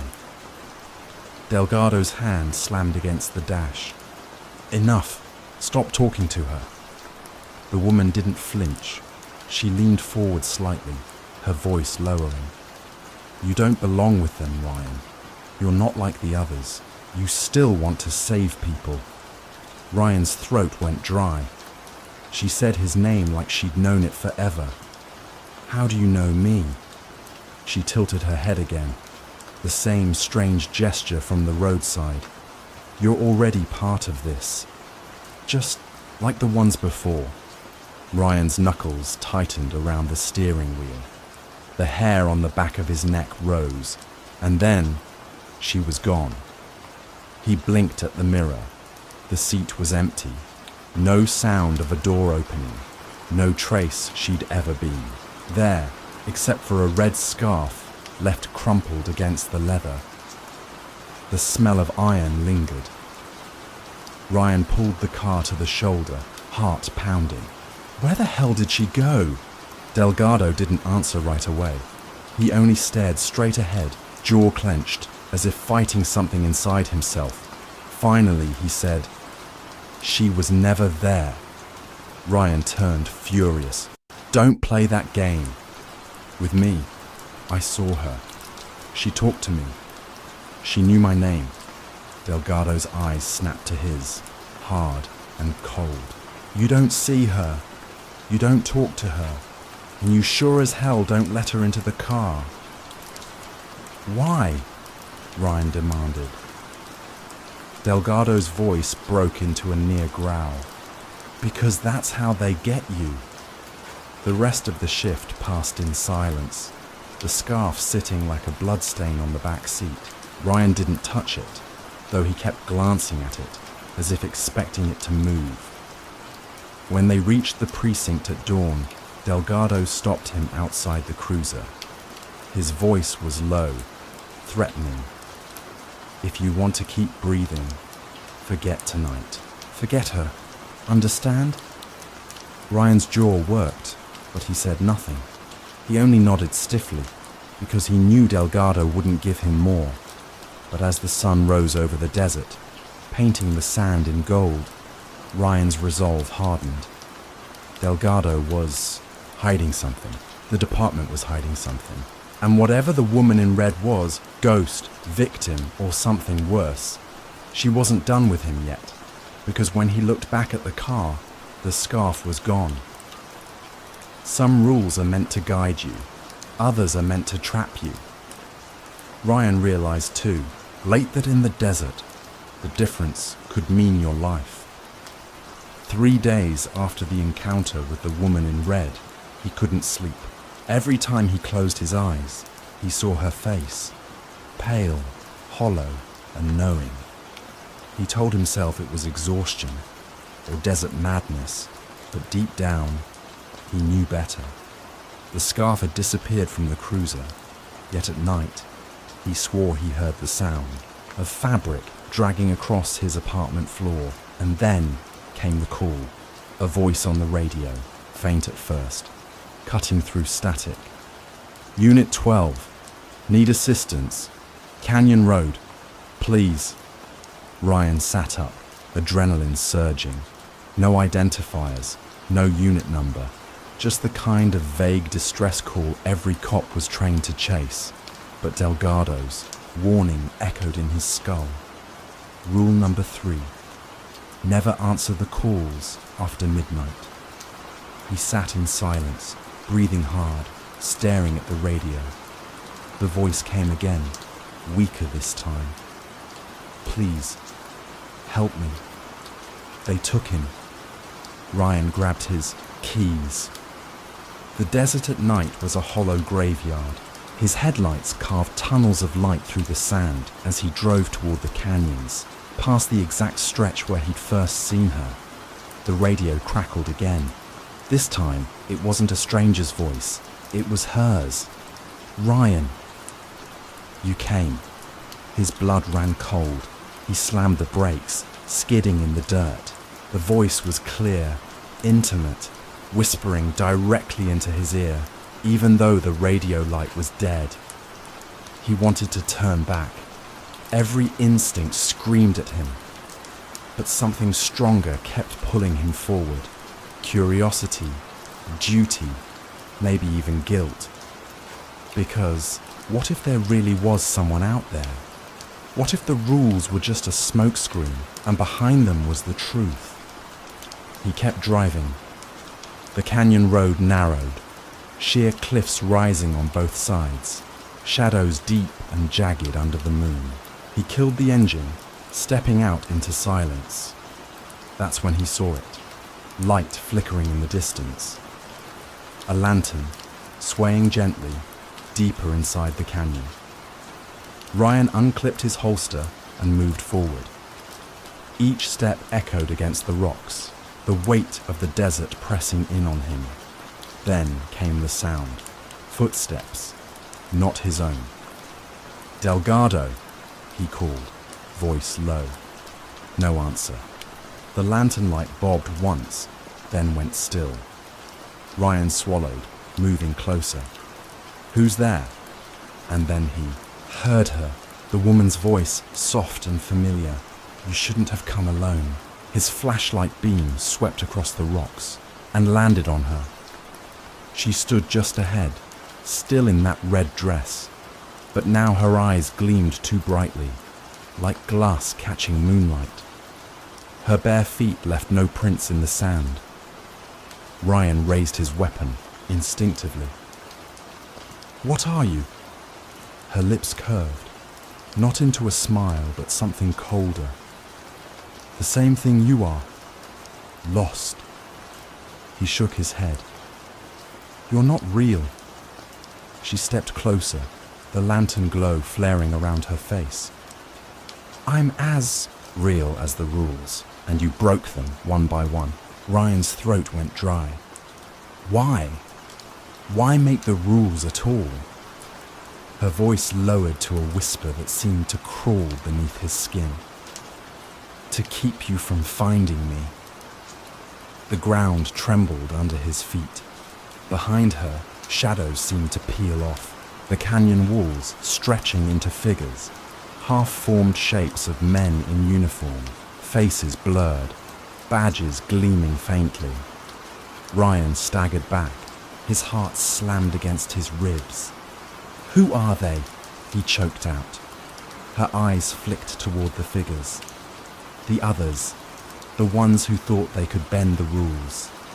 They belong to me now, The shadows began to move forward, slow and deliberate, their boots scraping against stone though no dust rose.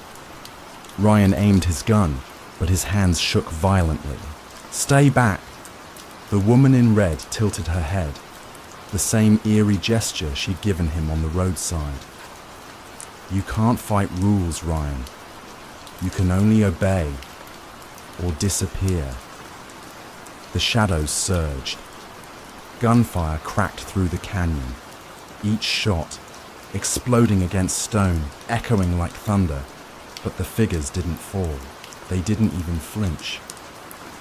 One by one, they closed in, until the last thing Ryan felt was a cold hand on his shoulder, like iron clamping down, and her voice in his ear. "Now you understand." The next morning, Delgado stood at the edge of the canyon. His cigarette burned low between his fingers, his face carved from stone. Another car sat abandoned on the dirt road. Another rookie's badge lay in the sand. He didn't move to pick it up. He only turned, exhaling smoke, his voice low and bitter. They never listen. Behind him, the canyon wind carried a faint sound, a whisper, a laugh, and in the distance, if you looked hard enough, you might swear you saw a flash of red. Story number. Imagine being sent to the edge of the world, a frozen, secret military outpost in Alaska, where silence feels heavier than snow, and survival depends on rules no one will explain, rules that sound insane at first. Never step outside after midnight. Never answer the radio unless a call sign is given. And above all, never, under any circumstance, enter Building 6. For Ethan Cole, a young soldier stationed there, these rules seemed like paranoia until the voices came, voices whispering through dead radios, voices calling him by name. And one by one, the soldiers who broke the rules began to disappear. Tonight, you'll hear Ethan's story of betrayal, forbidden truths, and the price of survival in a place where even the military fears what lurks in the dark. A story where the rules aren't just strange. They're the only thing standing between life, death, and something far worse. The plane cut through the night like a blade, its rattling metal belly holding just one passenger, Ethan Cole. He pressed his forehead against the frost-lined window, searching the endless white void below, nothing but ice, mountains, and darkness. That was Alaska, vast, frozen, and indifferent. And somewhere inside it, hidden from maps and whispers alike, was the outpost he had been ordered to call home. Ethan's orders were classified. His transport had no insignia. Even the pilot never spoke to him. That silence grew heavier as the plane touched down on a narrow strip of ice, the landing jarring, the echo of screeching wheels disappearing into the endless wilderness. When the door opened, the cold hit him like a physical blow, sharp, punishing, alive. He stepped out into a world that didn't want him there. A figure waited near the edge of the strip, breath curling in the dark. A man in a heavy parka, face hidden behind goggles and frost. His voice, when it came, was as cold as the air. "Cole," Ethan nodded. "Follow me. Don't stray. Out here, the snow takes people faster than a bullet." The man didn't give his name, didn't ask Ethan's. They walked in silence across the ice, boots crunching, wind howling like a living thing. The only light came from a dim string of bulbs leading them toward a cluster of squat, metallic buildings half buried in snowdrifts. The place looked less like a base and more like a graveyard of machines abandoned to the elements. Inside the main building, warmth returned in choking waves, the heat almost unbearable after the bite of the tundra. Fluorescent lights hummed overhead. The air smelled of metal, oil, and something else. stale, suffocating, like secrets kept too long. The man finally removed his goggles, revealing grey eyes that seemed permanently narrowed by suspicion.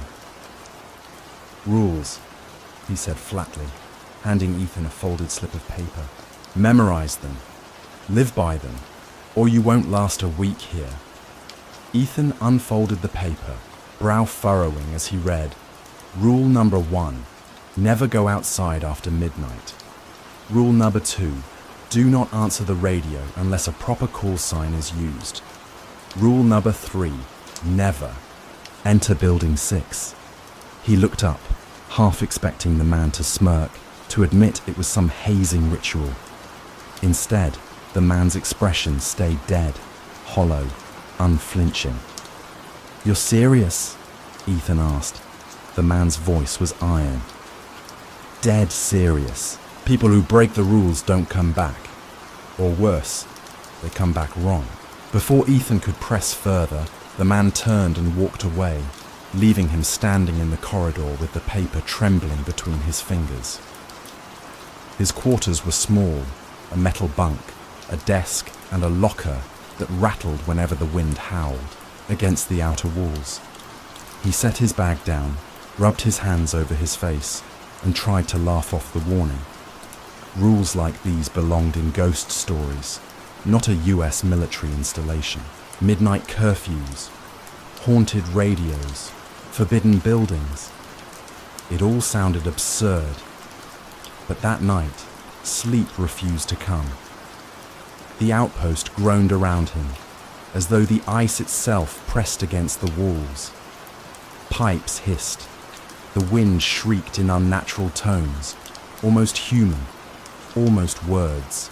He lay awake staring at the ceiling until the thin watch on his wrist ticked toward midnight. That's when it started. A sharp crackle filled the air. At first, Ethan thought it was a dream, but then he realized it was coming from the radio on, the desk across the room. He hadn't touched it. He hadn't even powered it on. Yet the speaker hissed, alive with static. Through the noise, a voice whispered, "Help me!" Ethan froze. His breath hitched, chest rising and falling too fast. The voice was faint, distorted, but desperate. A man, pleading, choking on his words. "Please, they're outside." Ethan swung his legs off the bed, heart hammering. He knew the second rule. He hadn't even memorized it on purpose, yet it rang inside his skull. Do not answer the radio unless a proper call sign is used, and the voice had given none. The hiss grew louder, the voice breaking, sobbing. "Now, cold. Don't let them in. Don't." Ethan's hand hovered over the radio. Every instinct screamed to answer, to ask who it was, to help. But then, something else. A shift in tone. The pleading voice faltered, replaced by a low, rasping chuckle, the kind of sound that didn't belong to any human throat. "We see you, Ethan." His blood turned to ice. He stumbled back, knocking the chair over, staring at the black, unblinking radio. He hadn't given his name to anyone, not even the man who brought him here. The static cut off with a violent snap. Silence swallowed the room, heavy and suffocating. Ethan backed into the corner, every nerve screaming. His pulse pounded in his ears, loud enough to drown out the wind. For the first time, the rules no longer felt absurd. They felt like the only thing keeping him alive. But as he stared at the dead radio, its light flickering faintly, he realized something else. The voice hadn't just known his name. It had sounded like it was inside the room. He lay awake the rest of the night, clutching the slip of paper with the rules until his knuckles turned white. Sleep never came. Instead, he listened to the building groan and the wind whisper through the frozen dark. waiting for something he couldn't see but could feel breathing against the walls. And deep down, he already knew. Whatever this place was hiding, it would not let him leave untouched. It was only his first night. The morning after his first night, Ethan looked like a man who had seen a ghost. His uniform clung to him in stiff lines, eyes bloodshot, lips cracked from biting down on them all night. The others at the mess hall noticed, but no one asked. That silence was the first thing he began to understand about the outpost. Questions were as dangerous as answers. Only one man spoke to him, a broad-shouldered veteran with a scar that cut across his chin and disappeared under his collar. He slid onto the bench across from Ethan and began eating without a word. For a while, the only sound was the scraping of utensils on metal trays. Finally, the man said, "You heard it, didn't you?" Ethan's hand froze mid-air, spoon hovering over cold eggs. "What do you mean?" The man's eyes, grey and sharp, locked on his. The radio. A shiver ran through Ethan. "Who are you?" "Sergeant Riley. Been here too long. Long enough to know what happens if you don't listen." Ethan leaned closer, lowering his voice. "What was that? Who was it?" Riley shook his head. "Not who, what. And you don't want to know. Just keep the rules. That's how you survive." The conversation ended there, but the seed of dread it planted grew with every passing hour. That night, Ethan sat at his desk, eyes flicking to the radio every few minutes. It stayed silent, cold, as though mocking him. He wanted to believe Riley, that the rules were enough, but Ethan had never been good at blind obedience. He needed to know why. When the clock neared midnight again, the static returned. A low hiss, then a voice, clearer this time. "Please, anyone. They're dragging me into the snow." Ethan clenched his fists. His breath fogged the air. The second rule screamed in his head. Do not answer the radio unless a proper call sign is used, and yet, what if it really was a man out there? What if someone was dying while he sat frozen inside? He forced himself to step back, fists trembling, sweat beading his forehead despite the cold. The voice cried louder, pleading, breaking, until finally it whispered something that shattered him. "Ethan, help me." He staggered back. No one here knew his name. No one could know. The voice wasn't asking anymore. It was baiting him, pressing into his skull like icy fingers. He didn't answer. But someone else did. Across the hall, another. Radio crackled, and a young soldier's voice responded, panic in every word. "This is Private Daniels. Hang on, we're coming." Ethan's blood froze. He yanked open his door, rushing into the corridor. By the time he reached the main entrance, Daniels and another soldier were already stepping into the storm, rifles slung across their shoulders, faces pale but determined. "Wait!" Ethan shouted. "Don't!" The door slammed shut behind them, swallowed by the blizzard. Hours passed. No one returned. By morning, the outpost was buzzing with tension. A search team went out at dawn and came back hollow-eyed, carrying nothing but a torn glove soaked in blood. Daniels and his partner were gone, swallowed by the storm, or something worse. The commander called it an accident. Disorientation, frostbite. It happens.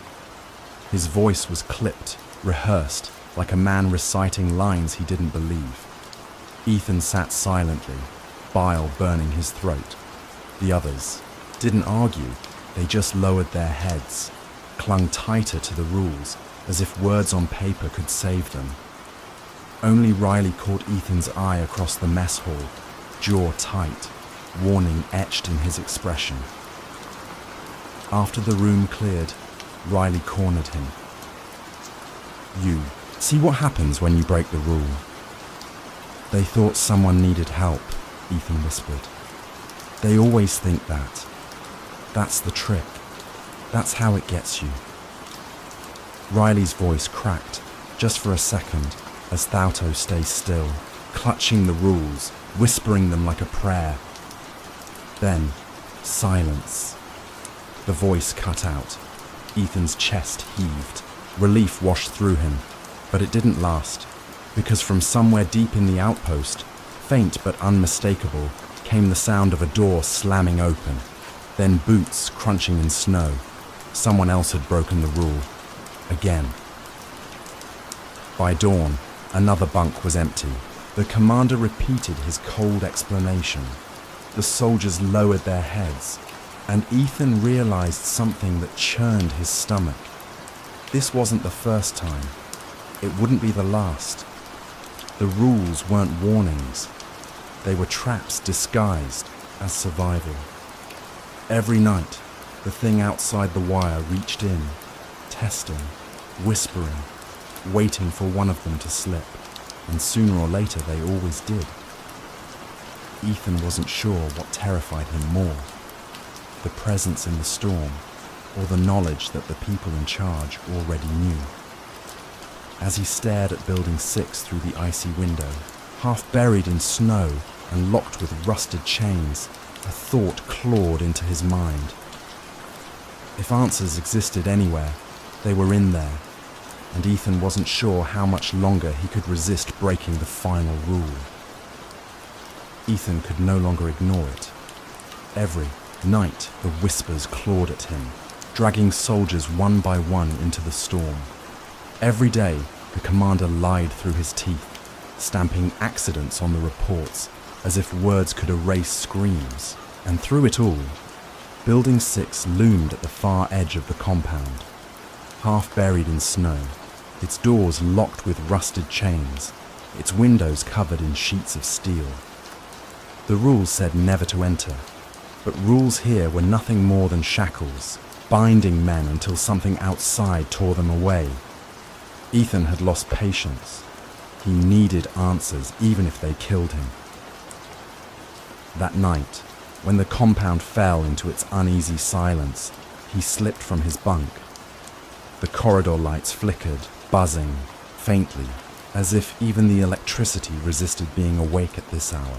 He pressed forward, boots echoing against the frozen floor, breath misting in the frigid air.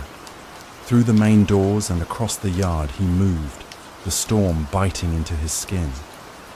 The wind moaned like a grieving woman, dragging his gaze to the shadows beyond the wire fence. For a second, he thought he saw movement out there, tall figures swaying in the snow. But he forced his eyes away and fixed them on Building 6. The padlock was old, corroded. He smashed it with a rock until it cracked. Apart, the sound swallowed by the howling wind. Chains rattled loose. The heavy door groaned open. The stench hit him first, metallic, sour, and heavy with rot. Ethan gagged, pulling his scarf higher over his face. He switched on his flashlight. The beam swept across a narrow hallway lined with peeling paint, icicles dripping from the ceiling. The deeper he moved, the worse the smell grew. His light shook in his trembling hands, and then he froze. There were cells, row after row of reinforced doors with small glass slots, each one frosted and cracked. Ethan's stomach twisted as he peered inside the first. A figure sat slumped in the corner, skin stretched tight over bone, eyes wide open but lifeless, as though frozen mid-scream. He stumbled back, bile rising. The second cell held worse. A soldier, still breathing. His lips were blue, his skin mottled, with frostbite, yet his chest rose and fell in shallow gasps. Shackles bound his wrists. His mouth opened, releasing a sound that wasn't quite human, a rasping plea twisted with something Ethan couldn't name. Kill me. Ethan staggered away, heart pounding so violently it drowned the wind. The rules hadn't been about survival. They had been about containment. The voices, the whispers. They weren't just tricks from outside. They came from here, from these soldiers turned into something else. Something that could slip into radios, into minds, into dreams. As he pushed deeper into the building, he saw more cells. Some empty, walls clawed with fingernail scratches, some holding bodies half consumed by frost, yet still twitching, as though time had refused to let them die. And then he stopped dead. The last cell wasn't locked. Its door hung ajar, and inside stood a man Ethan knew, his father. No, impossible. His father had died years ago in an accident, or so the military had told him. But here he was, standing in the shadows, eyes sunken, face thinner, but unmistakable. "Dad?" Ethan whispered, tears stinging his frozen cheeks. The man smiled faintly, lips cracking. "Ethan, you came." Ethan dropped the flashlight, rushing forward, gripping the bars. "They told me you were dead." "I was. I am. But they wouldn't let me go." His voice trembled, breaking between words. "This place, they keep us, experiment on us, use us." Ethan shook his head violently. "I'll get you out. I'll tell them. No!" His father's voice cracked into a growl that didn't sound like him anymore. "You can't. If you open this door, I won't be your father anymore. I'm already gone." Ethan's chest collapsed under the weight of it. His hands trembled on the icy bars. Why? Why didn't they just end it? His father's eyes gleamed in the dark. "Because the voices are stronger than death. They need vessels. They need us. And soon, they'll need you too." The words sank into Ethan like ice through bone. Suddenly, footsteps echoed behind him. Ethan spun, flashlight beams slicing through the dark. Riley stood there, gun in hand, face carved with pain. "I told you not to come here," Riley said hoarsely. "You knew," Ethan shouted. "You knew all along!" Riley's eyes burned. "You think I want this? You think I sleep at night? They keep me alive because I keep the rules. That's the deal. You break them. You're next." Ethan's father began laughing, softly, a chilling, broken sound. "It's too late. He's already chosen." The lights above flickered violently, the air filled with static, that same suffocating hiss from the radio. Shadows slid across the walls, though nothing cast them. Ethan dropped to his knees, covering his ears, but the voices pressed into his skull. "Ethan, stay with us. You belong here now. Never leave." He screamed, pressing his forehead to the cold floor until Riley's hand yanked him up. "Listen to me," Riley shouted over the storm of whispers. "You walk out of this building right now, and you never look back. Or you stay, and you end like them." Ethan's eyes locked on his father's, tears streaking his face. His father whispered one last word, lips barely moving. "Run!" Ethan tore himself away, stumbling into the corridor, then into the night. The building's door slammed shut behind him with a final, echoing clang. By dawn, Ethan sat in his bunk, shaking uncontrollably. The rules lay crumpled in his hand, the ink smudged by sweat and tears. He finally understood. They weren't protecting the soldiers from what was outside. They were protecting the world from what was inside. And Ethan knew, with a certainty that hollowed him out, that the voices weren't done with him. Because as the sun bled across the frozen horizon, the radio on his desk crackled to life. One last time. "Welcome home, Ethan. be haunted by some memory he would never share. Ethan swallowed hard. "What is it, Riley?" Riley looked away. "Something that doesn't belong here. That's all you need to know." But Ethan knew. It wasn't enough, not for him. The image of Daniel stumbling into the white abyss burned in his mind. The sound of his terrified voice over the radio replaying again and again. That night, Ethan couldn't resist. He sat awake, waiting. Midnight came like a curse. The static returned. "Ethan!" He bit down on his fist, shaking, refusing to move closer. The voice changed, cracking, shifting between tones. Sometimes a man, sometimes a woman, sometimes something inhuman. "They're here with me. Come outside. Just for a second." The walls of his room creaked, as if something pressed against them from outside. Shadows slid across the frosted window, long, too long, bending in unnatural ways. Ethan forced himself.